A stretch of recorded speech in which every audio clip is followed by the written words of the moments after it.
To order. Welcome to meeting number 36 of the House of Commons Standing Committee on Finance, pursuant to the Standing Order 108(2), and a motion adopted in committee on January 12, 2022. The committee's meeting on the inflation in the current Canadian economy.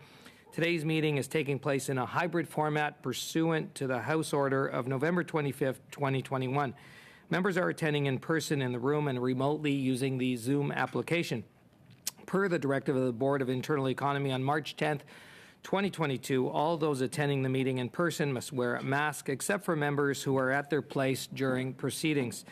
I would like to make a few comments for the benefit of the witnesses and members. Please wait until I recognize you by name before speaking. For those participating by video conference, click on the microphone icon to activate your mic, and please mute yourself when you are not speaking. Interpretation for those on Zoom, you have the choice at the bottom of your screen of either floor, English, or French. For those in the room, you can use the earpiece and select the desired channel. A reminder that all comments should be addressed through the chair. For members in the room, if you wish to speak, please raise your hand. For members on Zoom, please use the raise hand function. The clerk and I will manage the speaking order as best we can, and we appreciate your patience and understanding in this regard. With regard to a speaking list, the committee clerk and I will do the best that we can to maintain this consolidated order of speaking for all members, whether they're participating virtually or in person. The committee agreed that during these hearings, the chair enforced the rule that the response by a witness to a question take no longer than the time taken to ask the question. That being said, I request that members and witnesses mutually treat each other with respect and decorum. If you think the witness has gone beyond the time, it is the member's prerogative to interrupt or ask the next question, and to be mindful of other members' time allocation during the meeting. I also request that members not go much over their allotted question time. Though we will not interrupt during a member's allotted time, I'd like to keep you informed that our clerk has 2 clocks to time our members and witnesses. To members and witnesses, this portion of the meeting will conclude at 12:30 before we move into our in-camera portion of the meeting, which will be committee business. At this time, I'd like to welcome today's witnesses. With us today, we have Canada Guarantee Mortgage Insurance Company, Andrew Charles, President and Chief Executive Officer, and Curtis Gergley, Chief Risk Officer. Welcome. And from Sagan Mortgage Insurance Company Canada, Stuart Levings, who is the President and Chief Executive Officer, and Craig Sweeney, the Senior Vice President and Chief Risk Officer. For their introductory remarks, we'll begin with Canada Guarantee Mortgage Insurance Company, and you'll have up to 5 minutes for your opening remarks. The floor is yours. Good morning, and thank you very much for the introduction, sir. I'd like to thank the Finance Committee for the opportunity to participate at today's hearing. Canada Guarantee is a 100% Canadian-owned private mortgage default insurer. We compete against the government-owned CMHC and our private sector Sagen, who's here today. Our core business is to provide mortgage insurance for Canadians who purchase a home with less than 20% down payment. These are primarily first-time home buyers.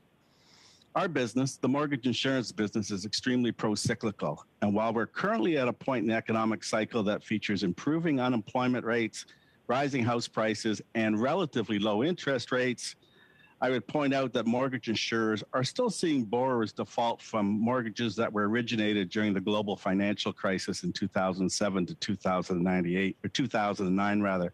And that just reflects the long tail nature of our business.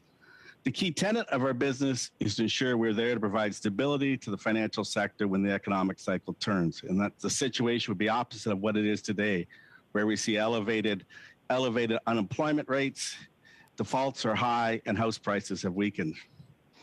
Our business is closely regulated by OSFI, which requires all mortgage insurers to hold appropriate capital levels to be able to withstand significant and prolonged increase in mortgage defaults during a variety of stressed economic scenarios. Our industry's product offerings are also limited to a defined sandbox as determined by the Department of Finance. These two guardrails serve to strengthen and stabilize the Canadian mortgage insurance framework. And since the global financial crisis, there have been no less than 10 demand-side regulatory interventions that have reduced demand for mortgages. These include reducing amortization periods from 40 years to 25 years, eliminating high ratio rental mortgages, and eliminating mortgage refinances from the insured marketplace. As well, since 2017, all mortgages have had to qualify at a stress-tested interest rate that is several points higher than the contract rate. This has served to create an important stability buffer to protect borrowers' ability to retain their payment ability when interest rates rise. Canada Guarantee, or at Canada Guarantee, we have supported all these interventions as being prudent and necessary to support a sustainable and responsible home ownership market. During the recent federal election, a variety of housing-related proposals were put forward by all parties. One platform related to arbitrarily reducing mortgage insurance premiums. I would point out to the committee that mortgage insurance premiums are derived from an actuarial analysis based on capital levels insurers are required to hold to retain claims payment capability during a variety of stress scenarios and economic downturns. Minimum capital levels are set by Canada's federal regulator OSFI and are a key part of Canada's financial stability. Arbitrarily reducing premiums without the appropriate actuarial analysis would be a concerning precedent and will weaken Canada's housing finance system. For the benefit of the committee, I'd like to take a moment to describe Canada's typical first-time home buyer. The average high ratio first-time home buyer ranges in age from 25 to 40, has average household income in the $80,000 to $120,000 range, and they have an average mortgage size of $390,000 with a very strong credit score north of 750, which demonstrates a very high level of credit worthiness. Insured mortgages overall represent a relatively small component of Canada's mortgage origination. We estimate the insured segment represents less than 20% of the overall mortgage market. In addition, the insured market has a maximum $1 million purchase price cap, which was implemented in 2012 and has not been adjusted. This maximum cap of $1 million for a home purchase price is now a key factor in reducing accessibility for prospective first-time home buyers in the Greater Toronto area and the Greater Vancouver area, where over 50% of home purchases are over the $1 million cap in these two key markets. I'd like to turn my comments to what I think is the core aspect of this committee, and that is the house price inflation. In recent years, house price inflation has made affordability increasingly difficult for many first-time home buyers. Canadian house prices are up 15% over the past year and have increased by 26% over the last 24 months, according to Terranet. Let me describe what we consider to be the most significant factors causing house price inflation, and we believe there's both supply and the demand side contributions. Number one, the most important issue is a lack of timely housing supply. Many municipalities have seemingly constrained development and have been unable to create urban housing supply for prospective new homeowners. Land use and zoning bylaws in many of Canada's key cities appear to be out of sync with Canada's immigration policy and growth aspiration. Canada has the strongest population growth of any G7 nation, and our housing supply in many of our key cities has not been able to keep pace. Housing supply has also been constrained by lack of homes for sale during a changing housing market dynamic with buyer preferences triggered by the pandemic. Canadians are staying in their homes longer and are hesitant to move into assisted living centers. The pandemic has also significantly altered and slowed the pattern of international people movement, with Canadians seemingly more hesitant to pursue international employment opportunities. On the demand side, there are three notable changes to domestic demand that we've observed over the last 18 to 24 months. Low interest rates. You'll just have to start wrapping it up. Yeah. Okay. You'll have to wrap it up. Yeah, we're well over time, but if you could just wrap it up, please. Low interest rates have resulted in home buyers having a much stronger personal balance sheet, and the pandemic itself with a change to hybrid and working from home. My last two comments, sir, if I could provide any perspective and consultation, is avoid arbitrarily decreasing mortgage insurance premium rates and increase and index the current $1 million purchase price cap on insured mortgages to reflect the substantial increase since 2012. And that concludes my comments. I apologize for going over. No problem. Thank you, Mr. Charles. You have a lot of opportunity and question and answer time to be able to add more to your opening remarks. Now we'll hear from Sagan Mortgage Insurance Company for up to 5 minutes, please. Thank you very much, and good morning to you all. You will necessarily hear some repetition here, as our businesses are, of course, very similar. Let me begin with a bit of a background on ourselves and subject of mortgage insurance. Sagen is the country's largest private mortgage insurer. Canada Guarantee, as you know, is the other notable private sector player. We both compete with CMHC. In 2021, Sagen was Canada's largest insurer of high-ratio mortgages with about 40% market share. The insurance we provide reimburses lenders for their losses they incur when home buyers default on their mortgage. Mortgage insurance is mandatory for home buyers with a down payment of less than 20%. Thus, we primarily serve first-time home buyers. Mortgage insurance is an unqualified public policy and commercial success. It has helped many first-time home buyers responsibly access affordable mortgages while also protecting our housing and financial sectors from downside risk. We are very well capitalized, tightly regulated, and deeply experienced to properly manage mortgage-related risks. A couple of important things to keep in mind when thinking about mortgage insurance. First, mortgage insurance premiums are paid in full by the lender at the time that the mortgage is originated. The lender is then reimbursed for the premium by the borrower by adding the premium amount to the mortgage, which is then paid off on the same amortization schedule as the rest of the mortgage. Secondly, mortgage insurance coverage lasts for the entire amortization period of a mortgage.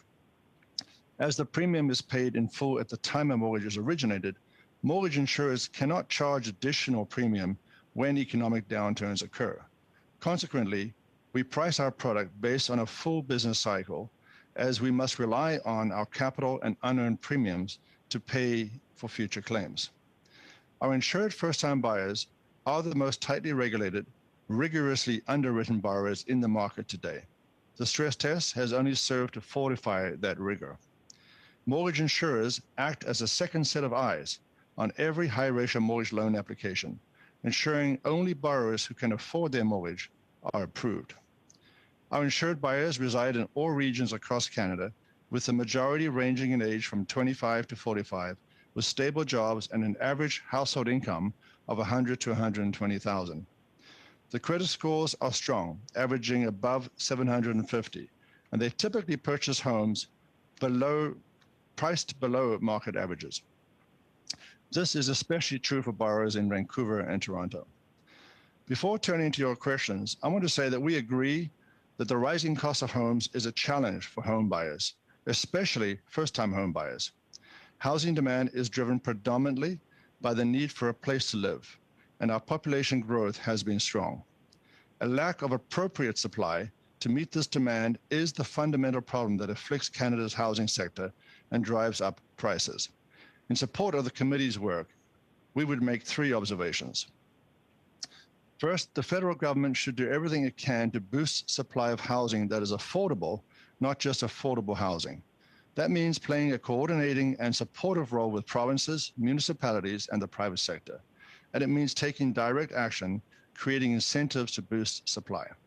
Secondly, we believe that it would be imprudent to alter the mortgage insurance pricing structure when things remain so volatile. The risk of unintended consequences is too great. For example, if prices are lowered arbitrarily, mortgage insurers will be forced to reassess risk, and there is a real possibility that will lead to tighter underwriting, with the effect of making home buyers who would have qualified for a mortgage today unable to do so in the future. And finally, boost the accessibility of homes for new buyers. One specific move would be an increase in the cap on insured mortgages that was established in 2012 to something greater than its current $1 million. This is particularly important in markets such as Vancouver and the Greater Toronto area. Thank you for your time, and we look forward to your questions. Well, thank you, Mr. Levings. And now you will be hearing many questions, or getting many questions from our members. We're starting with our first round, which allows for each party to have up to 6 minutes of question time.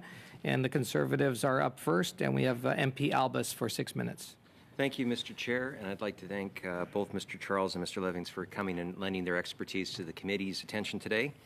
I think I'm going to just start with just some general questions about why the mortgage space is as it is, and perhaps some possibilities for some innovation.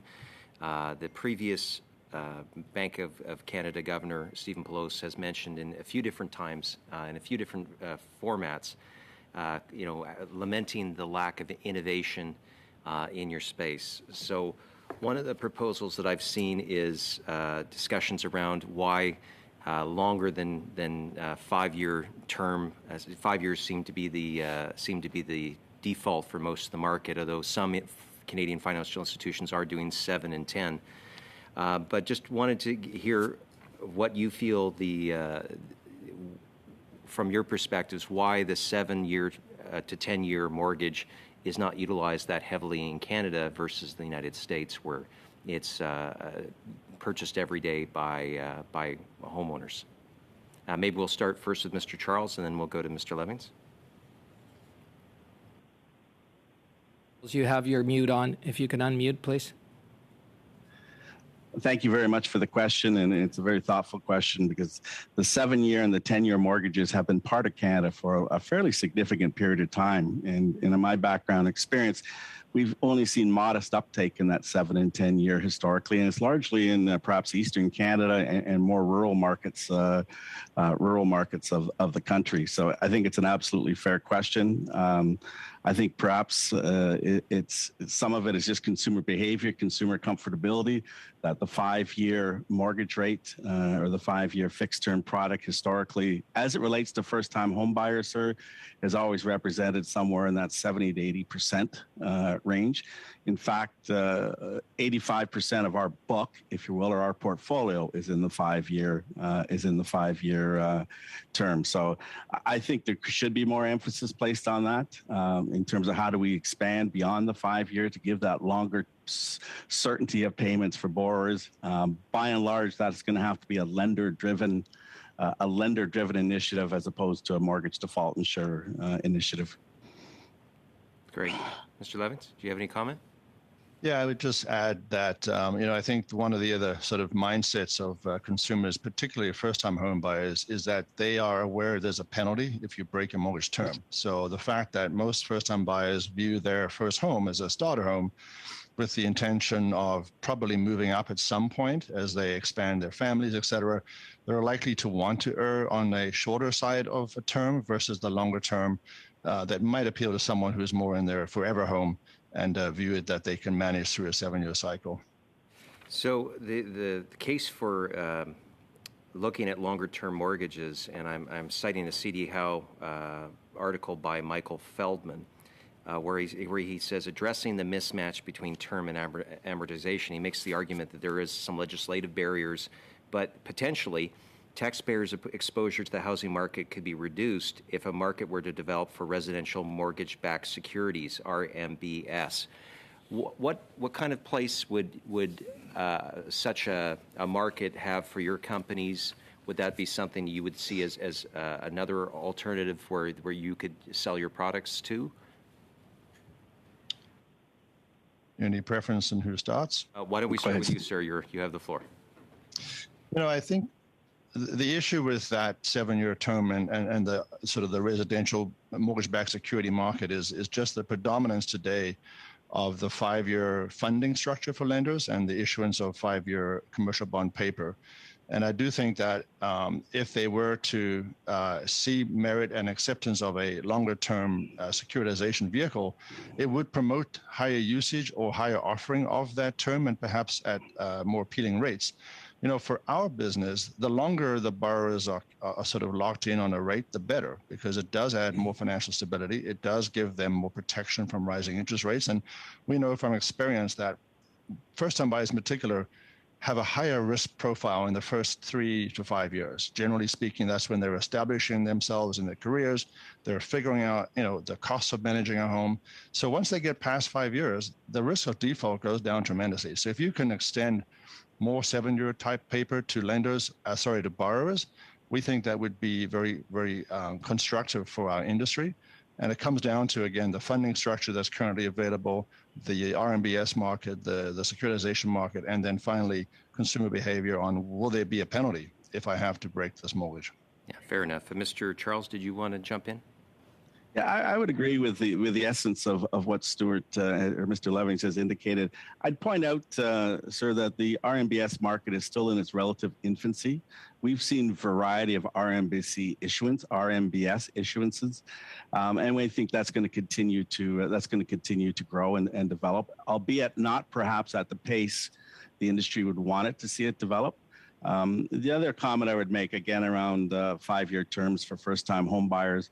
There's general belief that if you're in the next 5 years, if you're working, you're going to get promoted once or twice, and there's going to be certain lifestyle implications for you that you may inherit money, whatever the case may be. But at the end of 5 years, economically, the borrowers are going to be further advantaged as it relates to transferring or renewing their mortgage versus being locked in for that 7 to 10 year period.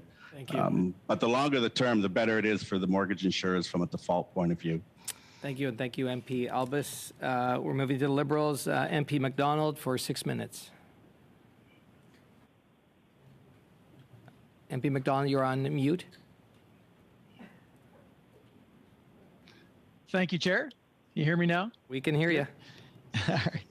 Thank you to the witnesses for being here today. I wanted to go back to Mr. Charles. In your opening remarks, you talked a little bit about actuarial analysis, and I was wondering if you could expand on that for the cost approval and benefit approach. How do you analyze that?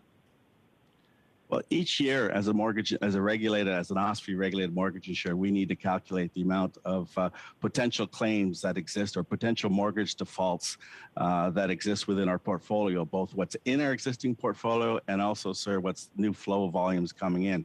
So each year we do an actuarial analysis to ensure we have more than sufficient reserves to pay potential claims in a variety of economically stressed environments. So that is the analysis all 3 mortgage default insurers do on an annual basis. It's very much a science-driven exercise versus there being any degree of art form per se. Okay, so it doesn't really have anything to do with interest rates or anything like that. It's based solely on investment side on the other side of your ledger type of thing, or how does that work? It's based on a variety of economic scenarios. The number one reason for a mortgage default in Canada is unemployment rates, is the number one consideration and factor. And our actuarial analysis incorporates a number of base scenarios and stress scenarios to ensure, as I said, to ensure we have sufficient reserves to pay for ultimate claims. Thank you. So both of your companies talked about the $1 million cap that's presently in place. And I'm just kind of wondering, what number are you looking at, or what, and how did you come up with that number? And is there any statistics that you can show us on how, how did you come up? What's the number that you're seeking? I think the number that we're seeking, we're generally comfortable with the platform that was expressed. I believe it was by the government that moved from 1 million to 1.2 million. So our sensitivity, sir, is that $1 million purchase price maximum was put in place in 2012 when home prices were fundamentally lower than where they are today. And what we'd want to see is a movement from the 1 million to at least the 1.2 million to allow Vancouver and Toronto first-time home buyers to really enter that marketplace. Because as indicated in my opening comments, over 50% of house purchases in those 2 markets are in excess of $1 million. So to answer your question, we'd like to see the 1 million to 1.2 million, but more importantly, sir, is the implementation of an annual house price index or an inflationary index to be applied to whatever that new base level is. And something else that we talked about, the million and the cap, and thank you for that. Just on the amortization period, lending authorities are asking to have that increased to 30 years on the AM side. So I'm wondering what your both of your opinions are on increasing the amortization to 30 years. Mr. Levings, you want to go first? Sure, thank you.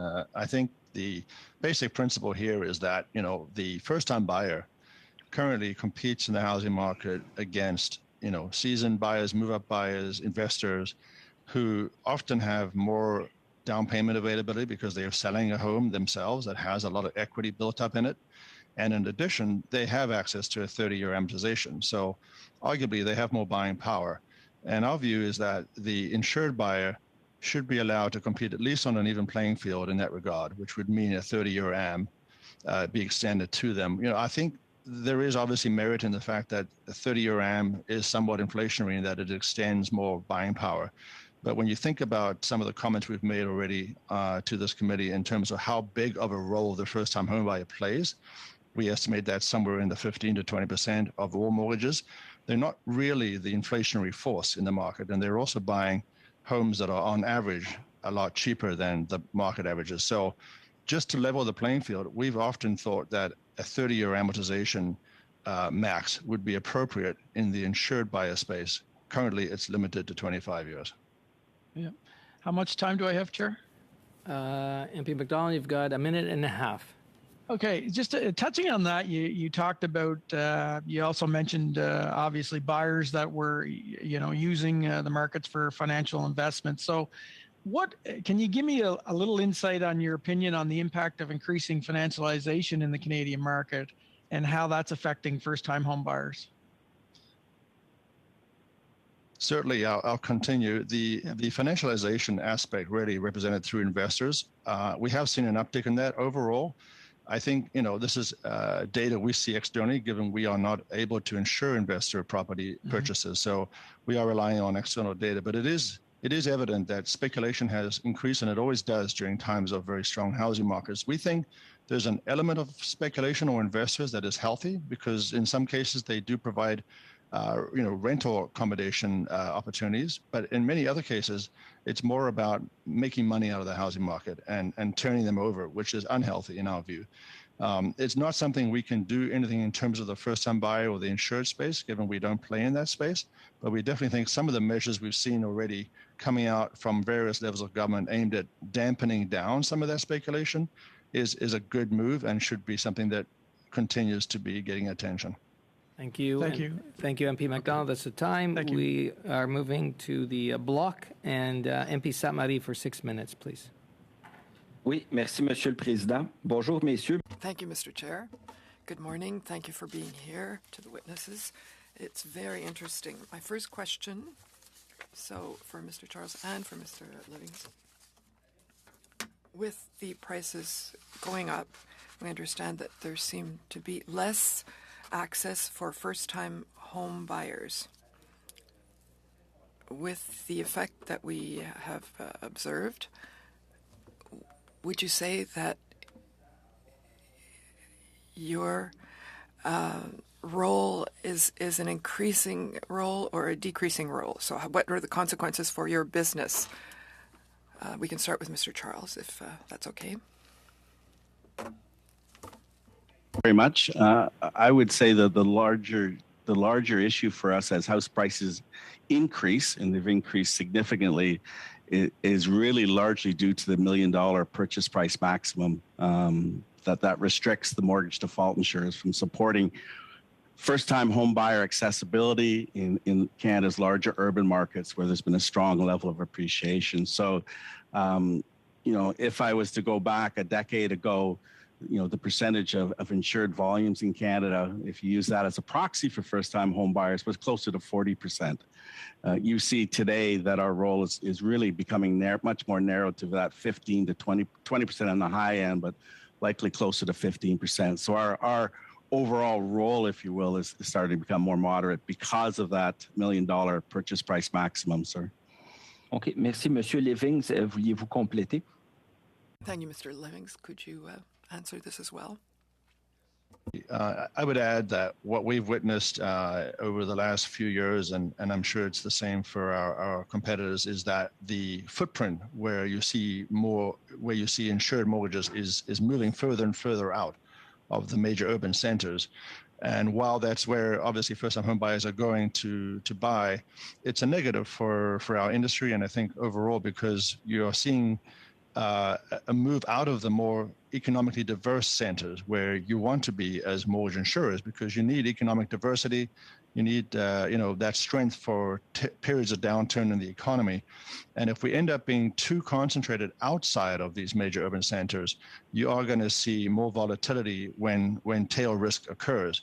So, back to the comments made on the $1 million cap, which is the obvious headwind or ceiling that we're bumping up against, preventing us from having more distribution, more representation around the greater centers. That is something that we think should be addressed to help prevent that. Merci à vous deux pour vos... Thank you to both of you for your answers. Do you have the statistics for all of mortgage financing of residences in terms of variable rates and fixed rates for 1 year and 2 years? So we're worried about the stability of the market, and with the expected increase of the prime rate, which should also follow a certain path over the next few months or the year, we're trying to estimate the danger that this increase might have for defaults. So what are the statistics, as far as you know, for variable rates over 5 years or fixed rate for 1 year and 2 year? And how would you qualify the systemic risk in that way? We could start with Mr. Charles again, if that's okay with you. Thank you very much for the question. So within Canada Guarantee, and I'm going to assume that it's very equivalent or similar to our competitors, approximately 80% of our existing risk in force are borrowers who are in a 5-year fixed term. So I would say, sir, the 1 to 2 year fixed term is very modest in terms of representing a percentage of the total book, both from a portfolio point of view, sir, and also from a new flow coming in. What we have witnessed over the past year is a fairly significant interest rate differential between variable rate mortgages and 5-year rate mortgages, where variable rates have become very attractive to borrowers, both in the insured space and I assume also in the uninsured space. So we have seen a significant uptick in the variable rate insurers. But if I could provide some comfort, while there has been a significant uptick, and I believe it's in the 30 to 35% range, but I can confirm that for the committee, the borrower profile of a first-time home buyer who chooses a variable rate, they tend to be a little bit more sophisticated and perhaps more in a financial secure situation than the first-time home buyer who chooses a 5-year fixed term. And we've seen a difference in credit scores as well. So the variable rate borrower has a higher credit score than the first-time home buyer who chooses the 5-year fixed. So we haven't seen any delta in our background or any differential in our background in terms of default performance between a variable rate mortgage, a variable rate borrower, and a fixed term borrower. In fact, we would take our view based on historical analysis, a variable rate mortgages perform very well. Merci. Là, je vois que mon temps est pratiquement terminé. Est-ce que... Thank you. I see that I have hardly any time left. Mr. Levings, would you like to add a comment to Mr. Charles's excellent answer? Yes, I would just add one point, and that is in our portfolio, we've done some analysis, and around 95% of the borrowers that are coming up to renew their mortgage over the next 3 years are actually going to be renewing at rates equal to or lower than their current rate. And that's because so many have taken these 5-year fixed term mortgages. So it actually does alleviate some of the pressure on our portfolio and borrowers through the rising rate environment. Merci beaucoup. Thank you, MP Sainte-Marie. And now moving to the NDP, MP Blakey for 6 minutes, please. Thank you very much, Mr. Chair. And with the indulgence of our witnesses, I'm just going to take a quick moment for some committee business and give notice of the following motion. That the committee undertake a study pursuant to Standing Order 108 Sub 2 of the current state of fiscal federalism in Canada, including but not limited to fiscal equalization payments, the Canada Health Transfer, the Canada Social Transfer, and the possibility of a new federal transfer to equalize the disproportionate costs of climate mitigation and adaptation across Canada's provinces and territories, that the committee endeavour to hear from the government of each province and territory as part of its study, that the committee hold at least 2 meetings for this study prior to Friday, June 17th, 2022, and that the committee table a report to the House on this matter no later than February 3rd, 2023. So that's just a notice of motion, Mr. Chair. I'm not. Thank you, moving MP it because Blakey. wouldn't Just be a quick question: Have you provided that to the clerk, and it's been distributed? Okay. I have indeed. No, it hasn't not been distributed yet, but I expect it will be translated and then distributed in relatively short order. But just wanted to offer that up for the committee sooner rather than later. And to our witnesses, I'll maybe just start by saying that I think I'm like a lot of Canadians in that I don't have an intimate knowledge of the mortgage insurance industry. I heard a couple comments earlier that I just wanted to ensure I understood properly. I thought I heard that your companies don't insure first-time home buyers, and I'm not sure if I heard that properly or not, so I would welcome your feedback on that. And the second thing I heard was in respect to investment properties that you don't insure in the investment space. So before proceeding with any further questions, I just want to make sure that I didn't misunderstand any of those two comments and that we're on the same page. First off, sir, to answer your first point, our business and that of a mortgage default insurer is primarily focused on the first-time home buyer. So that is, 75% of our business is that first-time home buyer. So that's absolutely the focus. And then the second question, investor. So I referenced in my opening comments, the Department of Finance has a sandbox where they determine, along with OSFI, what products can be insurable. And today, investor properties are not eligible from a mortgage default insurance perspective. So they remain at a conventional. And how is investor property defined then? So is that anything beyond the first property that you own? And I know there are different investment categories, right? I mean, there's large institutional investors, but then there's also Canadians who own their first home and they decide they're going to buy a second one and rent that one out. And some folks have gotten to the point where they own 10 or 15 or more houses along those lines. So would they be, as they acquire additional single-family homes, are those considered investment purchases, or are those insurable either under your business or under CMHC? They would not be deemed to be insurable, sir. So, we look at Bank of Canada's report on, the percentage of the marketplace that's occupied investors, and I don't have the Bank of Canada's precise definition in front of me, sir, but I would think if I own one house and I buy another house and rent out that secondary house, I'd be deemed to be an investor. Okay. Well, thank you very much for that. As I say, it's not a space I know very well. I think I'm not alone in that for folks listening across the country, and I just wanted to make sure that I had understood your comments properly. I am curious to know, and I think Mr. Levings was just speaking to this a little bit in terms of 5-year terms and the effect of people having locked in, say, 5 years ago, and now looking at renewing around rates that are, for the moment, comparable. I'm just wondering if you can speak a little bit to the effect of rising interest rates, and at what point you think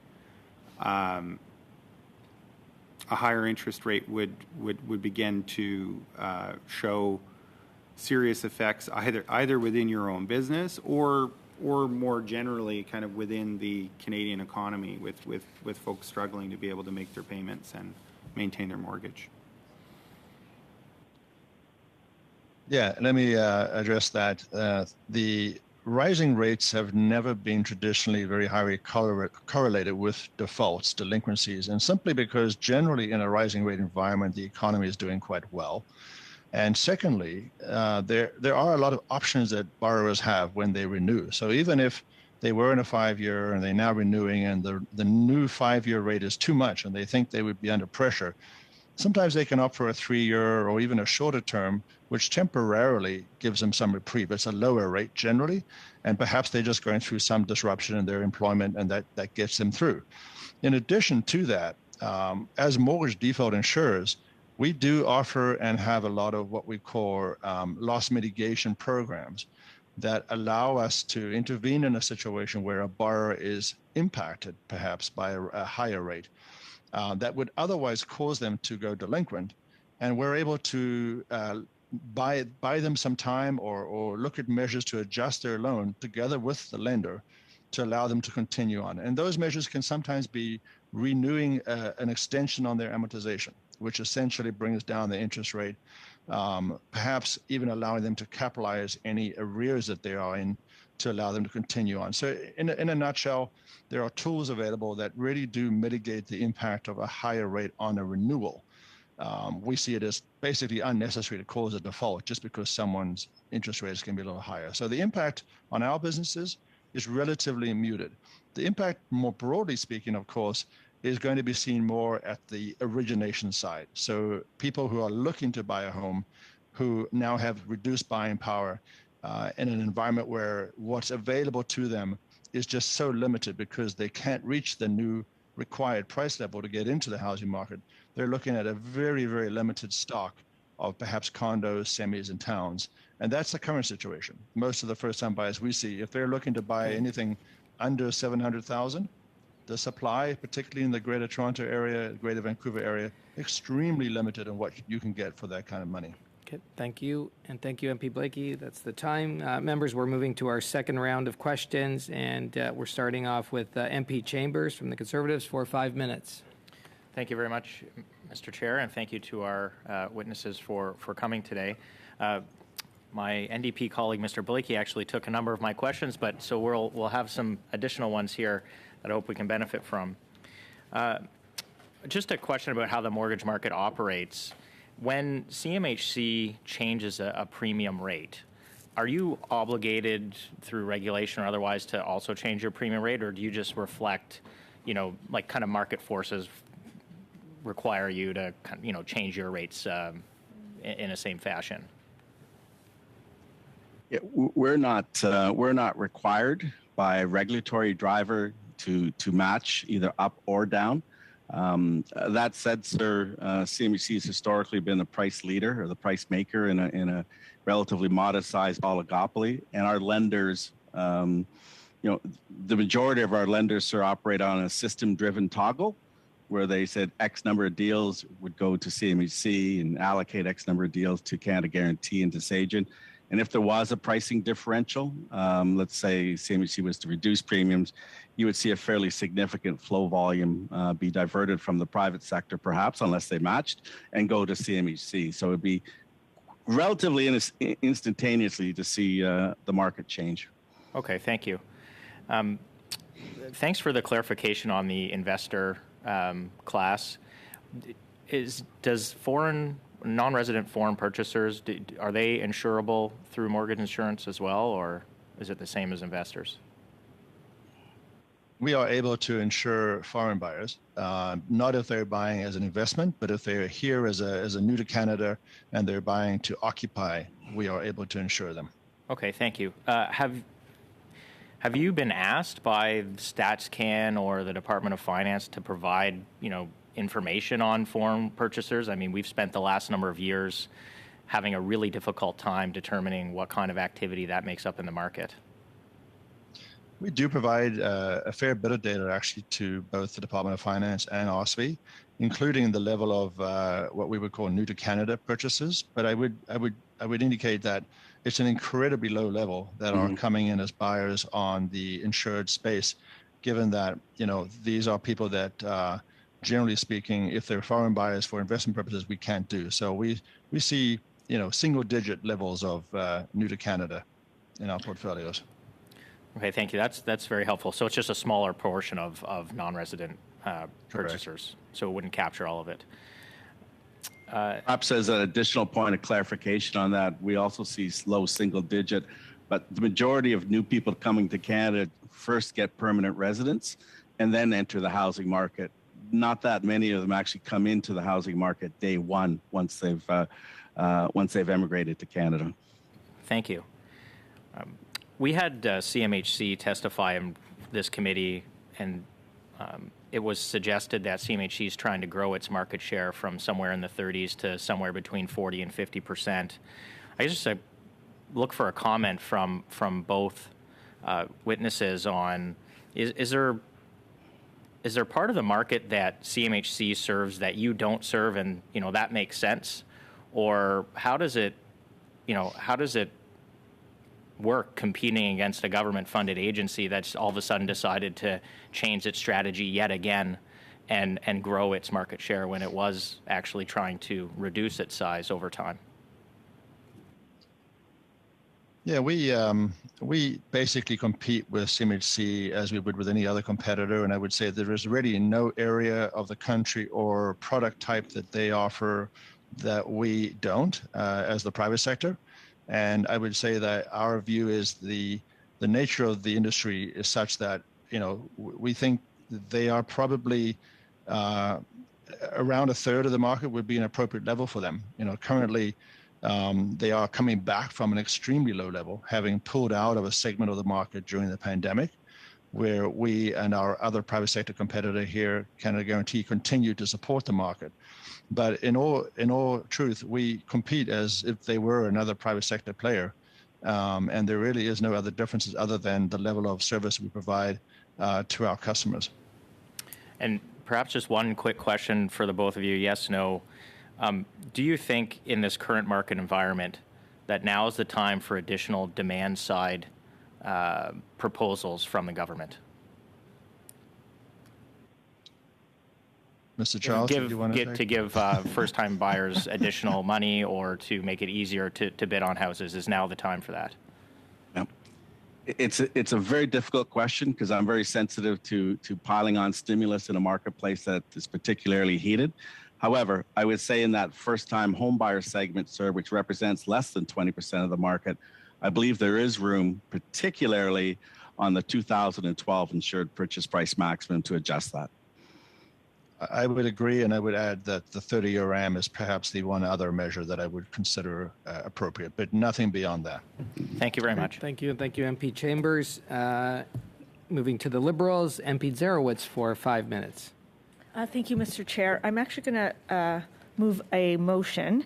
I move that, given the increasingly unpredictable global economic outlook exacerbated by the current geopolitical crisis in Europe and the resulting instability, it is vitally important that the committee undertake a study focused on strengthening our internal economy by harmonizing regulations among the provinces and territories and eliminating barriers to the free movement of people, goods, and services, and that the study consists of at least 5 meetings, and each meeting lasts no less than 2 hours. Witnesses include Stephen Polos, Goldie Hyder of the Business Council of Canada, Professor Trevor Toome, Stats Canada, and other key relevant federal, provincial, and territorial leaders be invited to give testimony. C, the chair be empowered to set timelines for witness recommendations from committee members and to schedule witness appearances. And D, the committee present a report on the study with its recommendations to the House as soon as possible. And after that, Mr. Chair, I'm just going to adjourn the debate. I don't expect us to have a big discussion on that today because we have some outstanding witnesses today that I'd like to pose some questions. Thank you, okay? MP Zarowitz. Yep. Thank you. So my first question. So first, I want to say a huge thanks to both of our witnesses for your excellent testimony. I think that both of you have talked about how there is a great need to boost supply of housing that is affordable and not just affordable housing. We've been told that all 3 levels of government have a role in ensuring this, and so. Would you have a specific recommendation about what areas all governments could collaborate on to address the housing affordability issue? Mr. Charles, maybe I'll start with you. Thank you very much for the question. And I think increasing housing supply was mentioned as our number one requirement here in Canada. And it will require, in our view, all 3 levels of support. Maybe 2 quick observations. Whenever perhaps the federal government or the provincial government are launching new mass transit or supporting new mass transit initiatives, there would be assigned a density requirement along any new mass transit to increase the density around those infrastructure spends and perhaps tying the capital to that. And then secondly, and I think this is a tougher hill to climb, is, there's a degree of NIMBYism that exists in Canada, and I should use a far more eloquent word than that, but that is the word that I would use, and that can be tough at the municipal level. So we would support all three levels of government working their way through this exercise. Okay, and then do you have anything to add, Mr. Lemmings? Yeah, I think I would just add that, the heart of the matter issue here in our view is the type of supply that is being focused on. And I think the density issue is clearly, a good solution to that, meaning we need more dense type housing in urban areas. So more towns and semis that can be built in existing areas that are closer to the major urban areas, because the sprawl we've seen over the last number of years has reached the point, notwithstanding more work from home, of becoming uncommutable for people that live and work, or rather who work in a city but would have to live so far away. Okay, thank you. I'm curious about one of the recommendations I think you're both recommending is that we allow mortgages to be amortized over 30 years. And I wanted to just hear whether, are you talking about first-time buyers should be able to amortize their mortgages over 30 years, or do you mean anyone? So that's my first question. I think that we had put in a series of measures a few years ago to try to not only stabilize the marketplace, but I think also protect it from defaults if interest rates went too high. And so I think that's when we actually reduced it from 30 years down to 25, if I recall correctly. So I just wanted to hear a little bit more about your 30-year recommendation and whether it's just for first-time home buyers or whether it's for all, and why you think that would be a prudent measure at this point. Yeah, the 30-year AM is currently available to any buyer who is not insured. And it is only the actual insured, whether you're a first-time buyer or not. If you're insured, the current rules dictate that the maximum amortization is 25 years. So what we're advocating for is that the insured buyer also be allowed access to the 30-year, recognizing that it is a slight stimulant on the demand side, but in our view, it is simply long overdue that this final leveling of the playing field should occur. They are already, in every other aspect, level playing field as far as the mortgage rate stress test, the underwriting criteria, et cetera. And I think this would just be a final step to at least give those first-time home buyers the same opportunity that uninsured buyers are currently able to access. Thank you, MP Zarowitz. That's the time, and we're moving to the block. And MP Sainte-Marie for 2.5 minutes, please. Oui, merci, Monsieur le Président. Donc encore. Thank you, Mr. Chair. So here again, a question for both Mr. Charles and Lemmings. With 2.5 minutes, it will be more difficult to allow both to answer. Now we're in a situation where most households will be exposed to greater risk in order to acquire a home. The prices are really high, so they'll be buying at a higher level than what they would have wanted to do with a comfortable level of risk. So there's higher exposure to risk, in my opinion. At the same time, given that the housing market is moving upwards, prices keep increasing constantly. So banks and financial institutions might have an advantage if they take more risks, saying we're ready to lend to a household, and if the risk of default is higher, in any case, the possibility of reselling the property at a higher price would mean that we will be able to manage.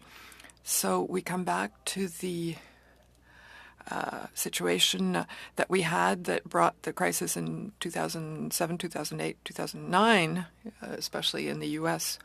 So I don't want to refer to your specific area of activity, but given your knowledge of the entire mortgage market, do you think that the mortgage market is facing greater risks currently? And is that worrisome for you? Thank you. I think whenever you see an elevated price appreciation, what we've seen in the Canadian market, all our risk sensitivities are naturally increased. What I would say about I'd say two things. One, Please keep in mind that a borrower today is essentially due to the stress test, is being required to qualify at a rate very close to 6%, which into itself contains some buffers. So I would take some degree of comfort from that.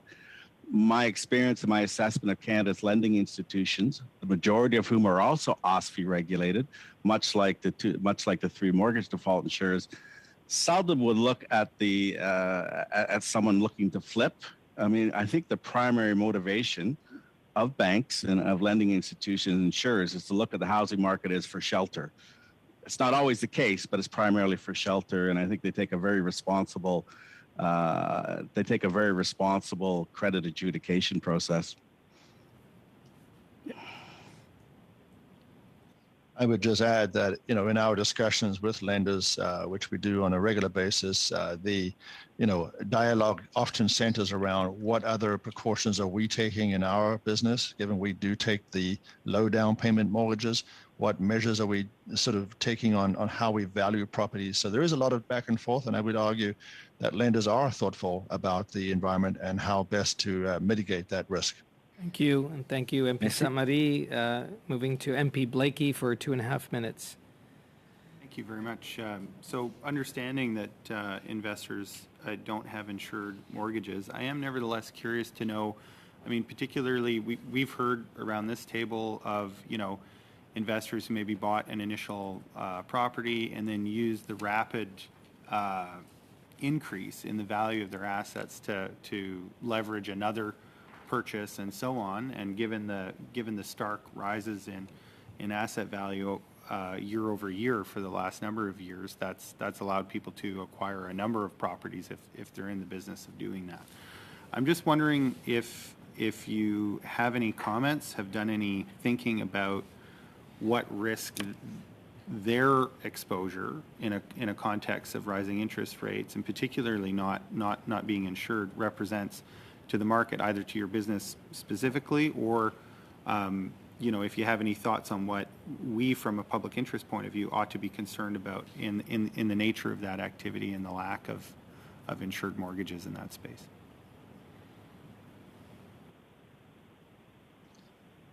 Maybe I'll start with that one. I think the way we think about it is that a lot of investor activity tends to be focused in condominiums. And that as a result, we, and I would argue our lenders, think about the condominium type of property as a very different animal, in that when you have got situations like that where a particular investor owns a number of units and something goes wrong, either rates are rising and they can't service the debt anymore, or there's an exodus of renters and there's vacancies, we tend to see more of a bulk selling, and that does put downward pressure on prices. And so as a result, when we think about a condominium, we do look at what is the investor content within a building, what level of risk does that represent, recognizing that unlike single detached type properties, you might have more of a sort of group or bulk selling exercise that occurs at one point, driven by investors. And so, to our mind, it's a different type of underwrite, and I think our lenders look at it the same way to try and mitigate some of that risk. Would it be fair to say for your kind of typical Canadian listening in, who's wondering what all this means for them, that if rising interest rates did lead to serious distress for investors that are overexposed, that the biggest risk for Canadians who own simply their own family dwelling would be maybe not being able to move if they have a really big mortgage and the value of their home ends up being less than their mortgage, that the biggest risk for them is that they would have less mobility, but it's not necessarily a kind of a financial crisis for their individual household. Does that ring true, or what do you think are some of the other takeaways that a member of the Canadian public listening today should take from this? The point that you're referencing, sir, really relates to negative equity, where there's a Canadian in their home and their mortgage exceeds the market value. And today, what I would say, that there's very little negative equity, if any, in the Canadian marketplace, just by virtue of where prices have gone over the past 2 years. But if I could go back to your comment on investors, perhaps take a more nuanced view that I don't think investors who are flipping houses within 12 months is necessarily positive development for the Canadian mortgage and housing finance framework. We would take the view that if the investors were to be curtailed due to high interest rates or other mitigant factors, you'd see a much stronger inventory come onto the marketplace. And that would largely be in downtown urban cores. So you'd probably see a more nuanced, segmented approach where condos may suffer some price devaluation depending on how many investors would exit. I would say that would hit that particular market segment much more than the single family owner-occupied person who's in it for shelter. Thank you. Thank you very much for that. Thank you, MP Blakey. And moving to MP Fast for the Conservatives for 5 minutes. Well, thank you to our two witnesses. Your testimony has been very helpful as we study inflation in Canada. I'd like to go back to Mr. Charles, and Mr. Levings, feel free to jump in as well. But I want to go back to your comments about interest rates. You mentioned the number one factor that you take into account as you assess creditworthiness and other risk factors is employment status. Did I hear you correctly? Yeah, what I would say, sir, is that unemployment or elevated unemployment rates drive mortgage defaults more than anything else. Okay, but I'd really like to go back to interest rates. Surely rising interest rates would concern you. And you said there was a significant uptick in variable rate mortgages. Just to be clear, you do insure variable rate mortgages, correct? Correct. Okay. And you're both in the business of assessing and managing risk. And so you've obviously done some analysis on the impact which rising interest rates would have on the portfolio of mortgages that each of your companies carries. So could you comment on what that analysis might have shown and what rates of interest would start to really create problems for the folks that you insure?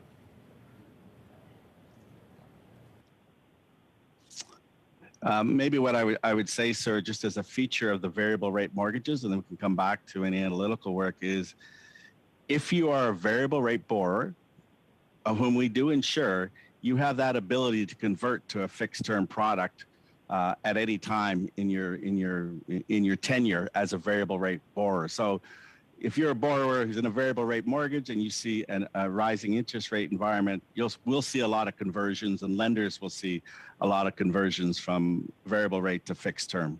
And I believe that is a free option that exists for borrowers.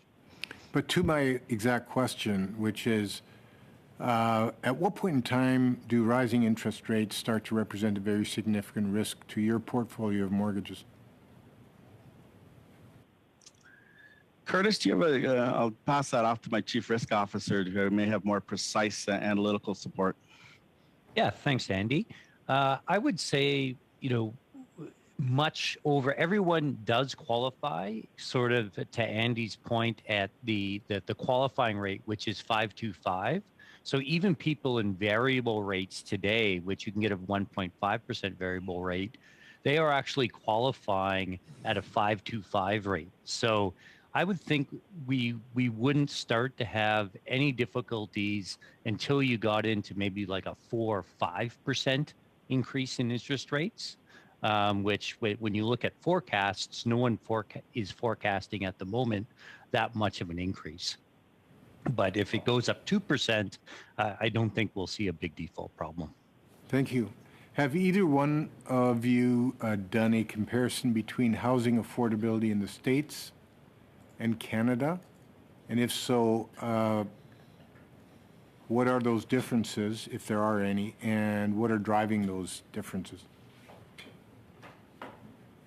Yeah, we certainly, do look at that from time to time, and I would suggest that it varies, of course, by region. There is, this notion that there's a Canadian housing market, when in reality there is no Canadian national housing market. Each region is very unique and specific.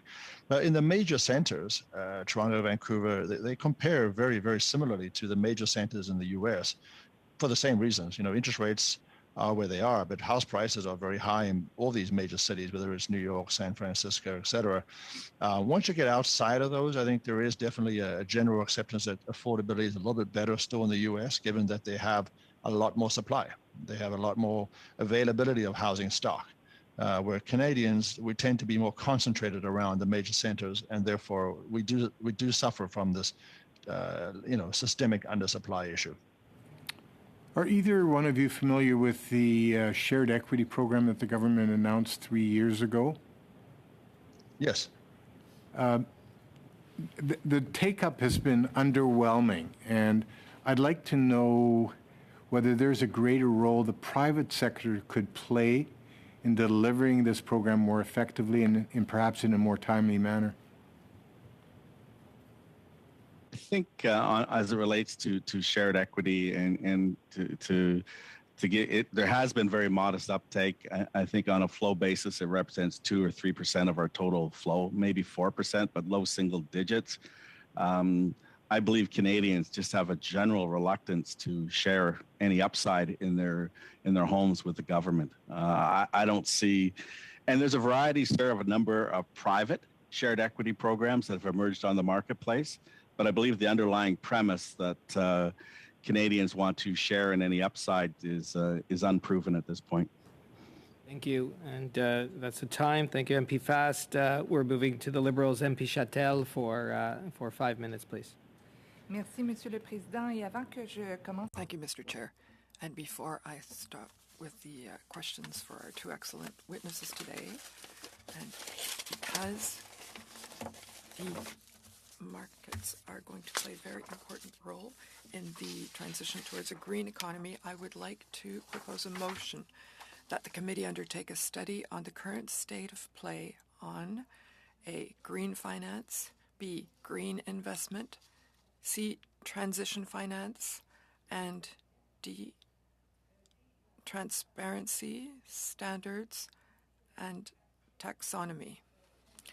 That this study consists of at least 5 meetings, with each meeting lasting no less than 2 hours, that the following witnesses be called: representatives from the OECD Center on Green Finance and Investment, the United Nations Environmental Program, and other key relevant federal, provincial, and territorial and international leaders be invited to give testimony.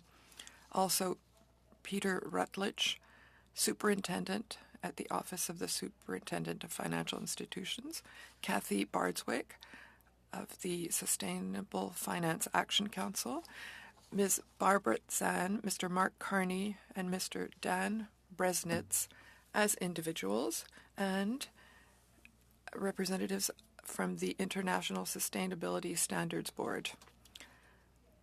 That the chair be empowered to set timelines for witness recommendations from committee members and to schedule witness appearances, that the committee present a report on this study with its recommendations to the House on June 17th, 2022.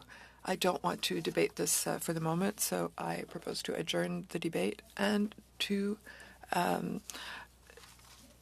have it at a later date chosen by committee. My questions for the witnesses now.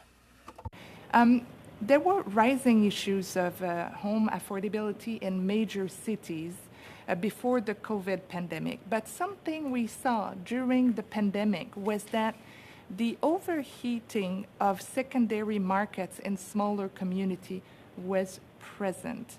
Can you speak, the two witnesses, Mr. Charles, starting with Mr. Charles, can you speak to what the impact of this has been for your client, and any other trend that you have noticed over the course of the COVID? Thank you very much for the question. We certainly saw in the early days and throughout the pandemic a significant amount of first-time home buyers purchase property outside the downtown cores or outside the downtown urban centers right across Canada. And to use Toronto as an example, there was a fairly significant movement out to what I'll call the secondary markets. For example, the Kingston, Peterborough, that whole range where people felt far more comfortable. And there was an exodus from the city. What we have seen, though, as the pandemic has evolved and as Canadians have become far more vaccinated and health conscious, we have seen a return, if you will, to the downtown urban cores across the country. Due to lifestyle, due to a heightened level of safety as they became vaccinated, and just the overall, perhaps, the entertainment component that exists and the vibrancies that exist in Canada's urban centers. So, early days, a significant amount of evolution outside Toronto, which put a lot of pressure on inventory, because if you have a significant number of purchasers going to a small marketplace, the supply wasn't ready to accommodate that. So that resulted in increased prices in some of our secondary markets, certainly in Ontario and elsewhere. Thank you. And Mr. Levings, please. Yeah, I would concur with those comments. I think the slogan we heard a lot of was people would drive till they qualify. And that was really an indication of, as you get further and further out of the major centers, the prices start to come down, and buyers were forced to move out along the major highways to find a community that they could afford to live in. The work from home and the pandemic environment certainly further enabled that, and we think that had a big role to play in the level of exodus, because to your point, we already had affordability issues before the pandemic, but the whole shift in the work environment during the pandemic exacerbated that situation. I think we are now also seeing more of a return again, particularly back into condos where they had taken a real hit during the pandemic. People are now looking at those again as a viable form of accommodation, in particular if you are required to go back into the office for some number of days a week. And that's important and good because we want diversification back into the major urban areas. And that's, again, another reason why we are also advocating for a lift in that maximum $1 million cap. Thank you, and thank you, MP Chattel. That is the time. And members, we are moving into our final round. And seeing that we do not have enough time to do a full round, I'll allocate the time equally as I usually do. We'll start with the Conservatives, and I have MP Stewart up for 4 minutes. Thank you. Can you hear me? And yes? Yes. We can hear you, yes. Okay, good. Can you I'd like to thank video, please, MP Stewart, if you could start your video. Oh. Yeah. There you go. Sorry. We want to see you. Okay. Yes. Yeah. Yeah. Sorry about that. Excellent background. Yeah. Okay. I'd like to thank our witnesses for taking the time to speak with the committee today. Having the two largest mortgage underwriters in Canada here is very valuable. Before I ask my questions, I'd like to point out that both of our witnesses passed CMHC last year in market share for underwriting of mortgages, in part due to CMHC's mismanagement by making their rules even tougher for first-time home buyers. A rule CMHC later came to regret, easily proven by the fact that they reversed their decisions. My first question is for Mr. Levings. How did you overtake CMHC as Canada's #1 lender for mortgage insurance? Thank you for the question. I would say this, the obvious first catalyst was the point you made around the sudden pullback in what was available from CMHC. We've had a very long run in the industry in Canada. We've been around for more than 25 years, and we have very strong relationships with all our lenders.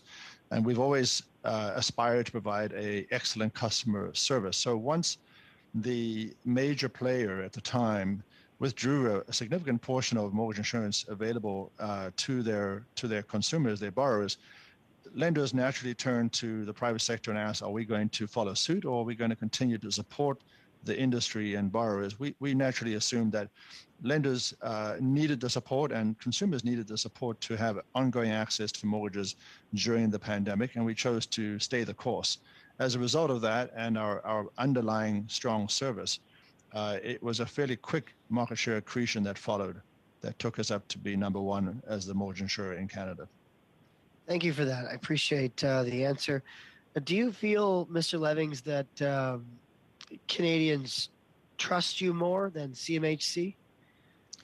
It's a very difficult question to answer. I would say that we do believe that our customers have tremendous faith in us as a counterparty, given the level of capital that we hold and the rigor and discipline around which we originate mortgages. And I would say that Canadians in general have come to understand a lot more about the mortgage finance market and the players therein, just because of the absolute amount of focus that's been put on this industry over the last many years.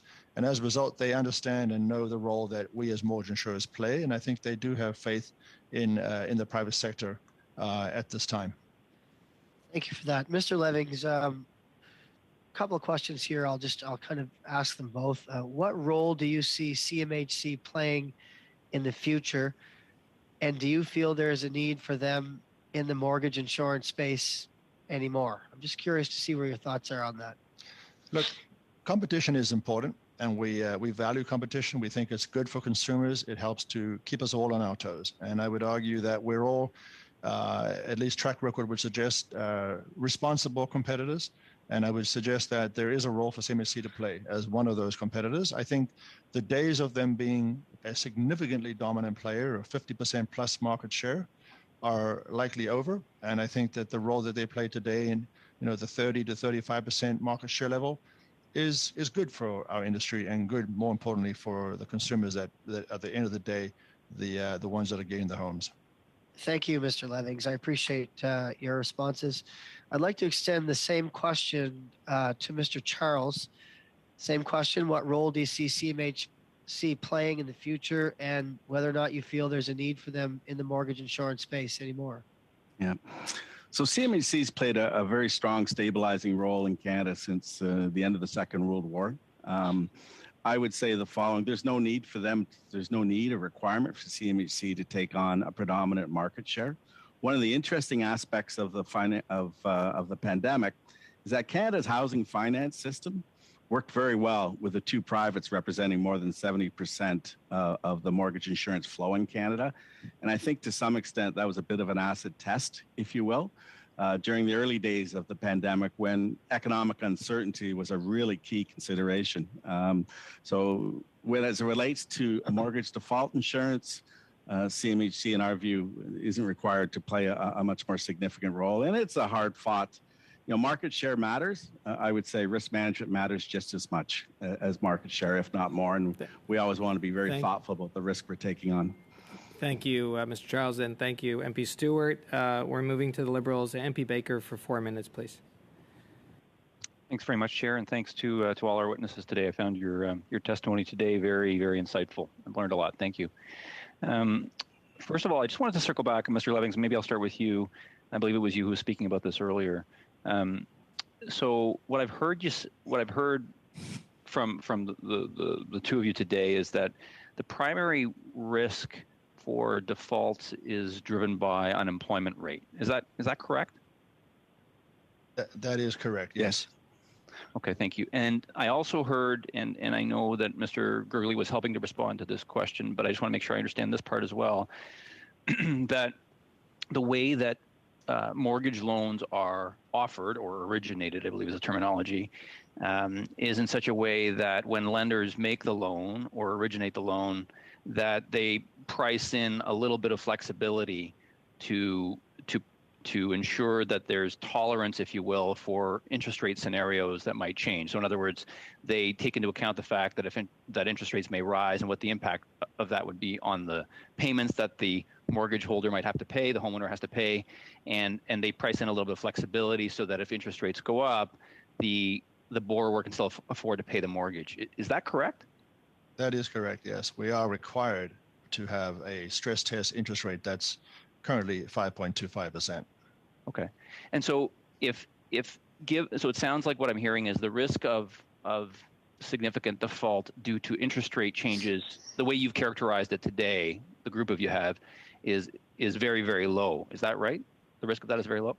The risk of default is lower because of interest rates rising as opposed to unemployment rising, yes. I think the bigger issue, again, on interest rates is the impact it has on the affordability side, meaning the buying power of buyers, particularly first-time home buyers. Fair enough. And Mr. Baker, I would agree with that assessment. Borrowers don't default generally due to rising interest rates, although there's clearly a stress point. It really is unemployment that dictates and drives mortgage defaults. Got it. Okay, I appreciate that, and I appreciate you also explained earlier that there's tools that we have for individual that you have and the lenders have for individual lenders if they do run into trouble if interest rates rise. Okay, that's helpful. I know I only have about a minute and a half left. Maybe what I can do is just ask you had asked for the raising of the $1 million cap on insured mortgages. So presumably that would open up access to homes for those who otherwise couldn't afford it. But at the same time, it would increase demand for those certain subset of homes over $1 million, which could have an impact on prices. In other words, could drive them up. And presumably that could price some folks out of that market. Is that correct?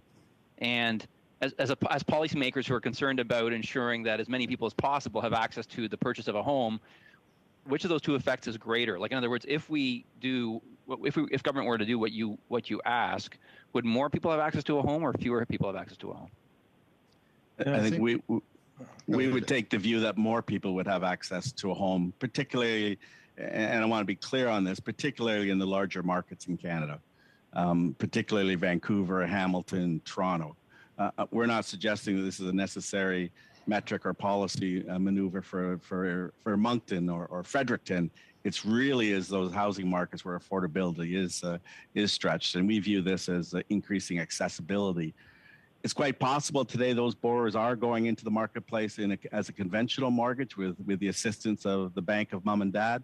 It's difficult to get stats on that, but I would strongly suggest this is an accessibility play versus it being unduly stimulative in nature. Thank you, Mr. Charles, and thank you, MP Baker. That is the time we are moving to the block. And MP Sainte-Marie for 4 minutes, please. Oui, encore une question pour... So another question for Mr. Charles and Levings. We could start with Mr. Levings first, so we can alternate. This concerns climate change. With climate change, we're having more extreme weather phenomena such as floods or forest fires.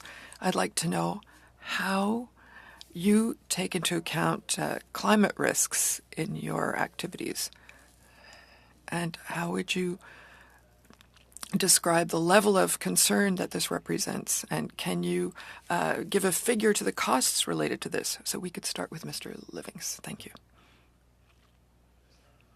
And I would say that there is absolutely a focus on climate change in our business, our industry. The focus relates to what it means for housing, naturally, and what it means for house values, because that is a clear driver of our businesses overall. And I think the issue that comes up is insurability of homes. So when you think about the frequency of events that have occurred, the nature of events that have occurred, it's not clear that there will always be property and casualty insurance coverage for these events. In particular going forwards. And I think that has ramifications on whether or not lenders are willing to lend in certain parts of the country. And that's something that I think we are certainly vocal on and are in collaboration working with lenders and insurers to think about what are the options here, what are the implications here of what climate change means to having property coverage in the future. It also does factor into our stress testing. So in terms of our overall financial strength and the amount of capital we hold, we do run scenarios that look at significant natural disasters in certain areas of the country and what that would mean from a loss payment or claim payment point of view, and what that means in terms of our capital adequacy. Merci. Monsieur Charles, voulez-vous? Thank you. Mr. Charles, would you like to add something?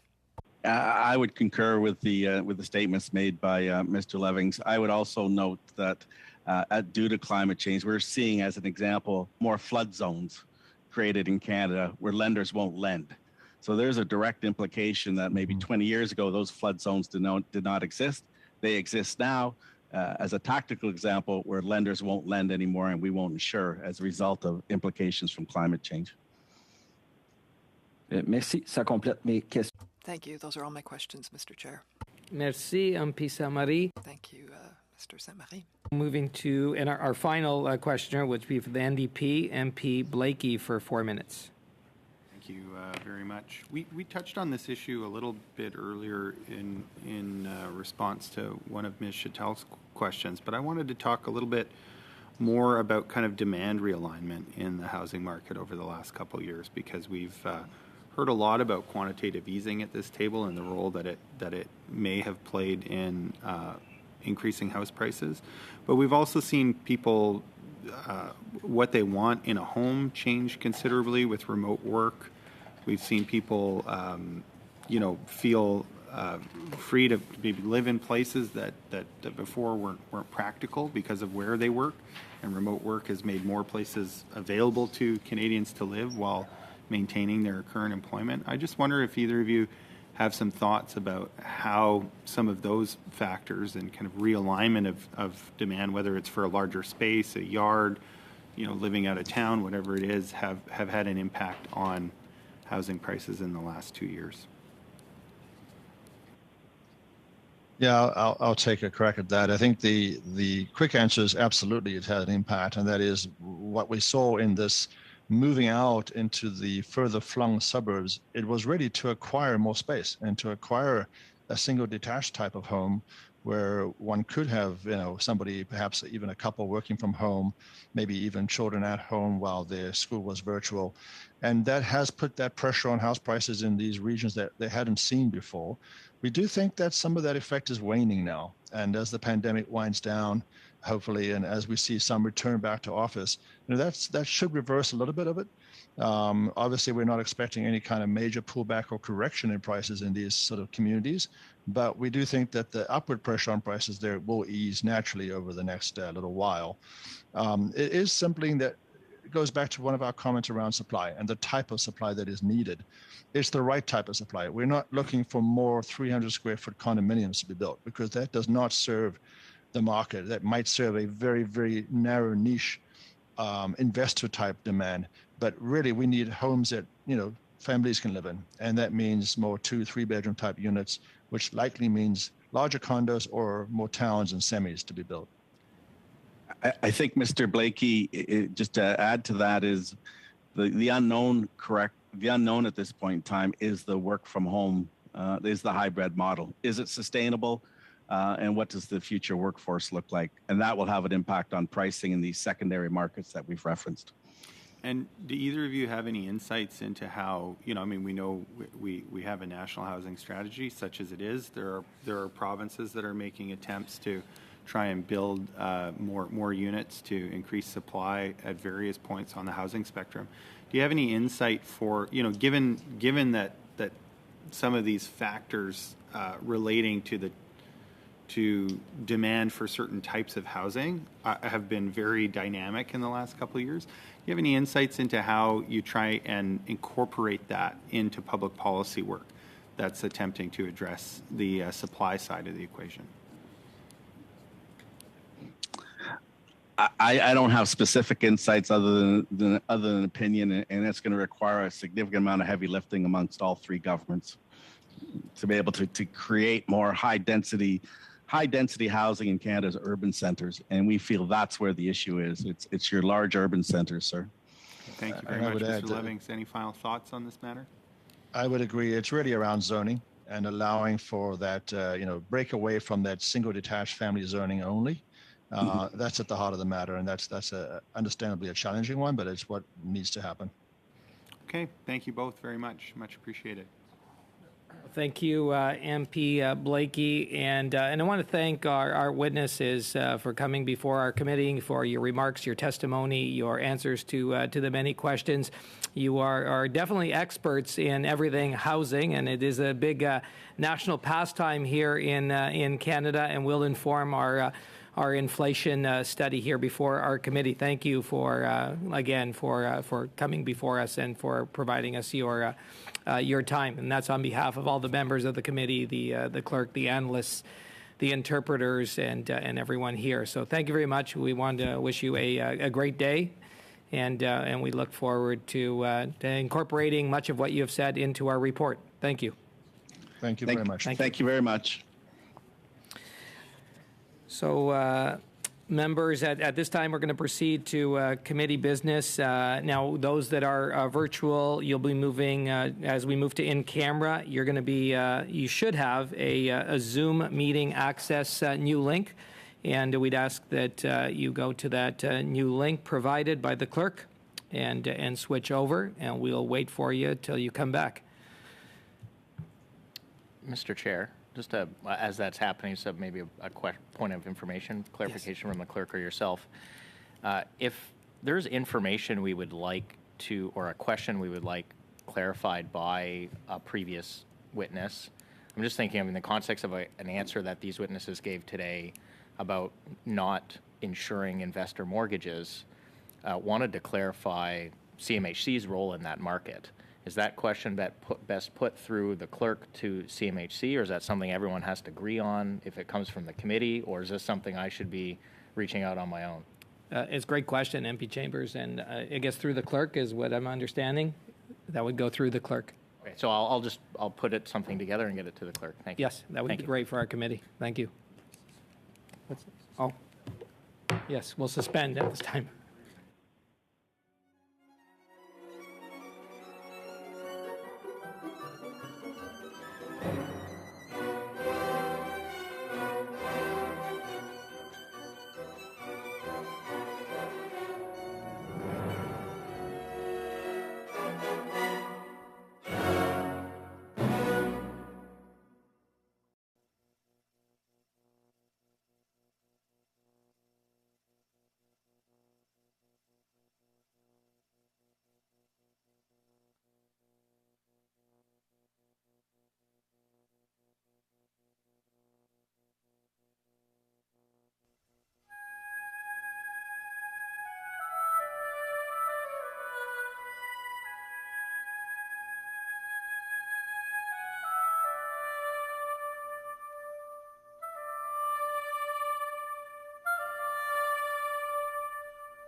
you.